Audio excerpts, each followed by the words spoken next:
So good morning, and welcome to the 23rd Annual North American Car and Truck of the Year Awards. Wow. That goes back to 1993. And I confess that even though it's 2016, I never thought about our origin dating to another century. I suppose that's because I, too, date to that same century, a little earlier than 1993. I don't want to get into a lot of detail on that issue, and I categorically deny the assertion by my colleague Tony Quiroga that I was present for the Model T launch. In fact, I wasn't even present for the launch of the Ford first Ford V8, although I've owned several of them. But here's the point. I have been to a lot of press launches over the years, and I've seen vast changes in this industry. That covers a lot of territory, but the short version is this. There aren't any bad cars anymore. I hasten to add that there are still distinctions, but the distinctions are increasingly subtle, and we also find ourselves assessing new car elements that have nothing to do with driving. Telematics, connectivity, infotainment. My concept of infotainment dates to a somewhat earlier era, pardon me, when it was AM radio. Beyond that, we're at the threshold of cars that are capable of autonomous operation. What kind of distinctions will we be making when the cars are driving themselves? When we are essentially passengers? I don't look forward to that. But we're still making traditional distinctions now. Driver satisfaction, styling, safety features, performance, value. Does the new vehicle move the needle in its segment? Is it a new benchmark? And that's the essence of our awards. The best new or significantly updated car and truck or sport utility for the new model year. Here's how it works. Each year, we develop a list of vehicles eligible for the awards. Please hang with me. My voice has been slightly modified. We call it, accurately, the long list. The list goes out in midsummer. In September, we vote to reduce the list, the long lists, to more manageable short lists. As an aside, I feel that I'd be remiss if I didn't mention that this year, 3 Chevrolets made it to the short list: Camaro, Malibu, and Volt. That's the first time in 23 years that we've had 3 representatives of one brand on our short list.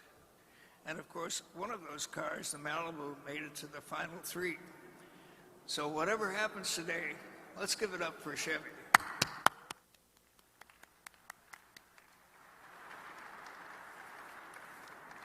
Okay, once the short list is set, we go to hell. Literally.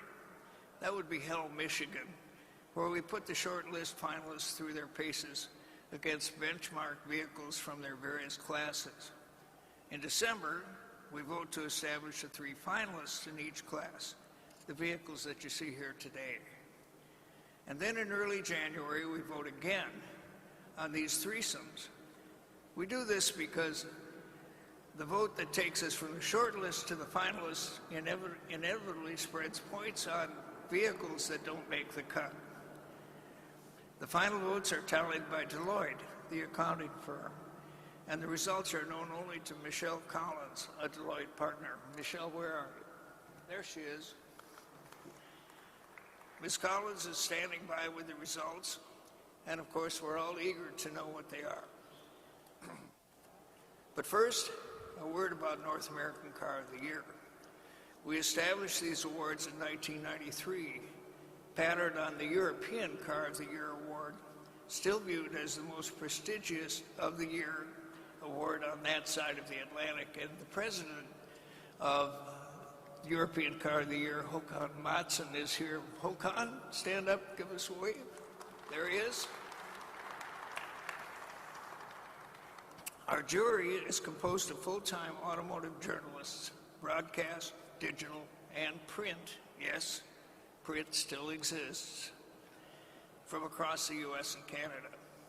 There are 53 jurors this year, many of them here today. Ladies and gentlemen, could you please stand up and be counted, jury members?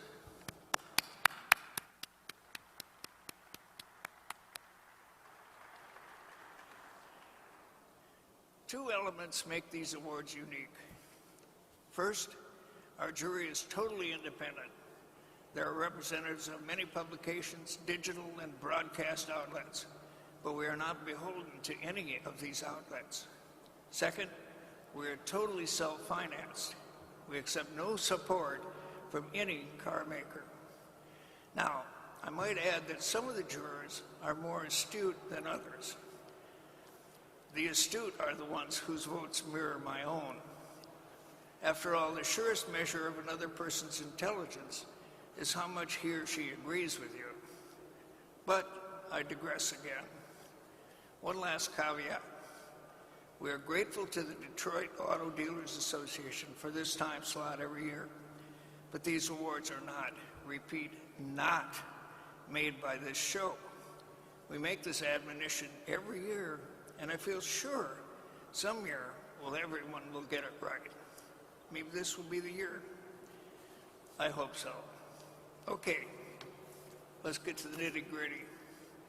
The finalists for the North American Truck Utility of the Year are the Honda Pilot,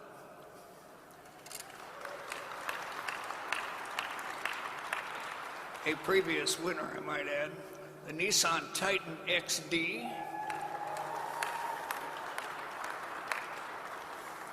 and the Volvo XC90.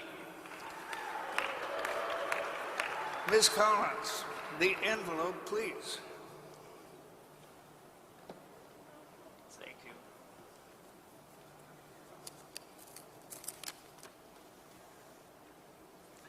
And, if I can ever get this out of here.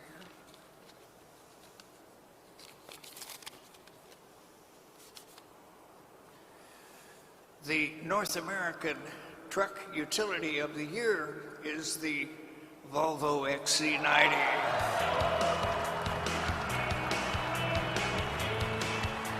Accepting for Volvo is Lex Kersemakers, President and CEO, Volvo Car USA.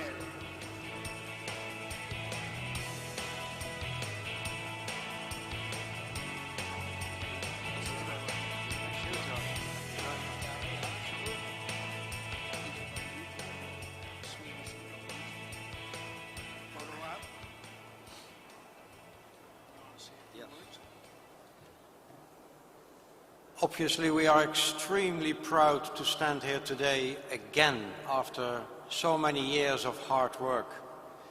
And we know how much time the jurors put behind this contest and how much professionalism they put behind it. And it makes us extremely proud. Great thanks also to the team in Göteborg for this fantastic effort. Especially because this car, the XC90, reflects everything what is about to come in the next 4 years for Volvo Car Corporation. Thank you very much.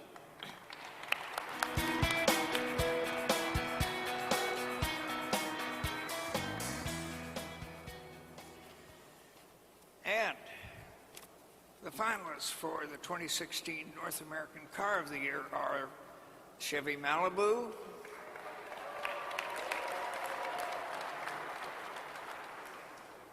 Mazda MX-5 Miata, which is a sweetheart sports car,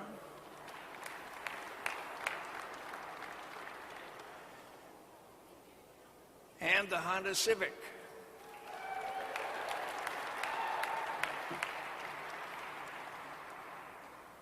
Thank you.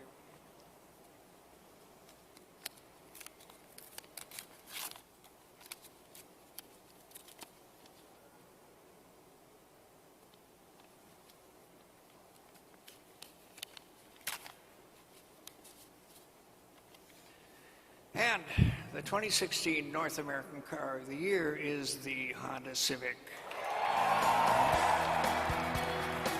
Accepting for Honda, John Mendel, Executive Vice President, American Honda.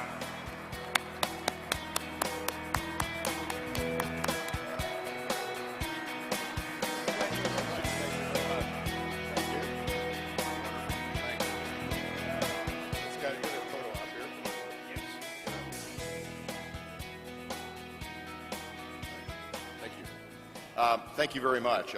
We'd like to thank the jurors, and you know, what a great competitive set to be in with Malibu and Miata. All great cars, as Tony said. There's not a bad car out there anymore.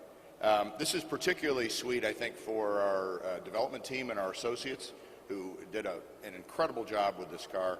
It's almost 10 years to the day we stood on the stage and accepted for the 2006 Civic. And it's a great, I think, affirmation of the great vehicle that it is, that we do it again.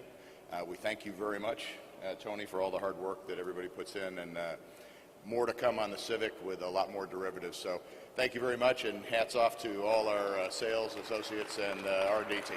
Thank you.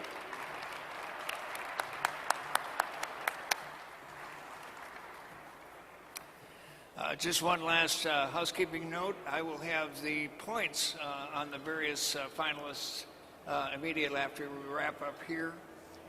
So thank you very much. And